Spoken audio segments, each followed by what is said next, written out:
जगाधरी तहसील में नियमों और कायदों को ताक पर रख रजिस्ट्रियां किए जाने के मामले सामने आए हैं। यमुनानगर जगाधरी बार एसोसिएशन के वरिष्ठ सदस्य एडवोकेट पंकज छाबड़ा ने आरोप लगाया है कि पैसों की एवज में उन रजिस्ट्रियों को भी कर दिया गया जिन पर स्टे लगा हुआ था। उपायुक्त यमुनानगर का कहना है कि उनके संज्ञान में ऐसा मामला नहीं था, लेकिन अब वे इस मामले की जांच कराएंगे और भ्रष्टाचार किसी भी कीमत पर सहन नहीं किया जाएगा।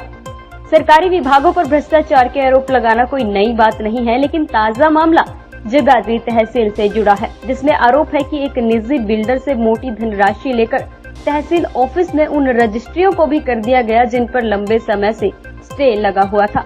एडवोकेट पंकज छाबड़ा ने आरोप लगाया है कि पहले 5 सितंबर को 9 रजिस्ट्रियां की गई थी और कल 21 सितंबर को भी लगभग 11 रजिस्ट्रियां कर दी गई, जिनके नंबर तक हमारे पास हैं।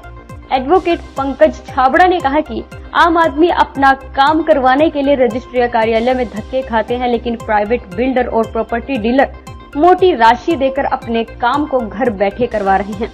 एडवोकेट पंकज छाबड़ा ने कहा कि हैरानी तो इस बात पर है कि भ्रष्टाचार के इतने गंभीर आरोपों की शिकायत देने के बावजूद भी उस पर कोई कार्यवाही नहीं होती। इस संबंध में जिला उपायुक्त कैप्टन मनोज यादव का कहना है कि उनके संज्ञान में ऐसा मामला नहीं था, वे किसी भी कीमत पर भ्रष्टाचार को सहन नहीं करेंगे। उन्होंने कहा कि तुरंत इस मामले की जांच, कार्यवाही तथा दोषियों को छोड़ा नहीं जाएगा।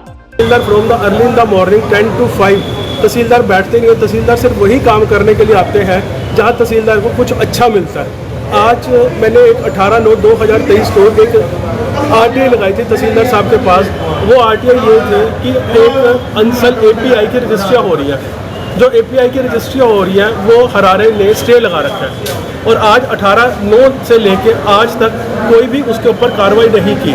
और आज मुझे पता चला कि आज तहसीलदार साहब ने फिर उस RTI को बियॉन्ड जाकर एक स्टे वाली रजिस्ट्रियाँ की है। और वो सबसे बड़ी बात है, जो स्टे वाली रजिस्ट्रियाँ की है वो हरारे के अंडर वो आता ही नहीं है और उसमें स्टे लगा हुआ है। और जब मैंने इसकी सर्टिफाइड कॉपीज मांगी तो मुझे आज तक सर्टिफाइड कॉपी नहीं मिली है, जिसके थ्रू बता सके कि रजिस्ट्रियाँ क्या है क्या नहीं है।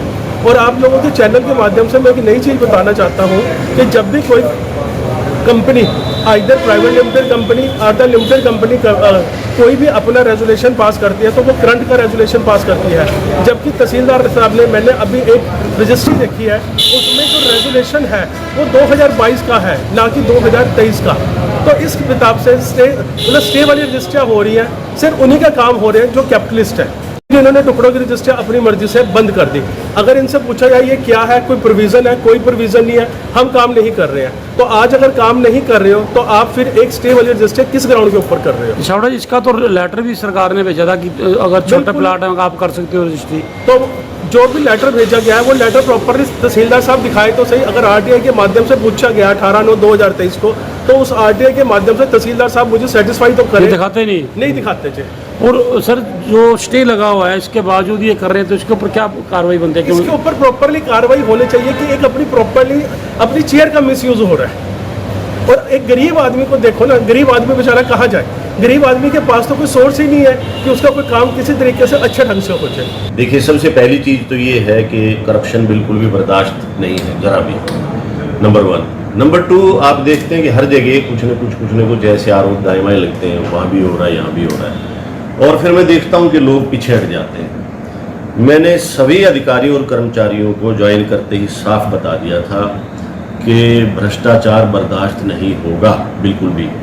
और यदि कोई इसमें पकड़ा गया तो वो जेल भी जाएगा और वो नौकरी से भी जाएगा, इसमें भी कोई संदेह नहीं है। फिर कोई बचाव नहीं है, हमसे भी कोई उम्मीद ना रखें किसी टाइप की। मैंने एजेंसीज को भी ये कह दिया है और उनका स्वागत है कि ऐसा कुछ भी कहीं मिले तो वो कार्रवाई के लिए स्वतंत्र है। इसके साथ मैं ये देखता हूँ कि लोग आते हैं, कई दफ़ा शिकायत नहीं देना चाहते, पीछे हटते हैं। हाँ, तो फिर भाईबंदी क्यों? बिल्कुल। और ऐसी किसी भी कार्रवाई के लिए आपको पुख्ता सबूत की आवश्यकता होती है। मैं तो कहता हूँ रंगे हाथ पकड़वाइए, आइए, yes, tell me and we'll do it. But फिर पीछे ना हटे। रिश्वत लेना, रिश्वत देना दोनों अपराध है, मत दें, बिल्कुल भी नहीं देनी चाहिए। और कोई करता है तो हमें बताएं, और रंगे हाथ पकड़वा सकते हैं तो नथिंग लाइक इट, उससे तो अच्छा कुछ भी नहीं।